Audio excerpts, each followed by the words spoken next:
Keeping your plants outside during the summer can be quite scary because pests are outside, and we often forget that predators are often outside as well. Nature has a way of balancing things out, so when I often have a problem during the summer with pests, I put my plants outside and predators will deal with them. One great example is spiders. One of the things I do with my plants is hose them down very thoroughly.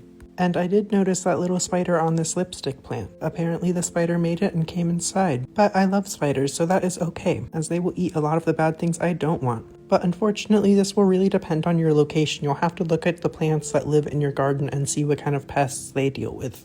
For me, my biggest problem is slugs. So something that I try to do with most of my orchids is try not to put them directly on the soil. They live on this plastic thing. It is the window to the basement, actually. And some of them even live on bricks, just to keep them a little more elevated. So that does really help prevent slugs from getting in from the soil because there's nothing around. But truly, my biggest defense for pests is predators like this praying mantis. The best thing you can do is have a lot of diverse plants, not just grass, in your yard. Leave your leaves on the ground. That is where a lot of insects breed and grow and get strong and explore. It's also really good for your yard. It's like a natural mulch. It's also where fireflies breed, so you get a lot more of them in your yard as well, so that's another plus.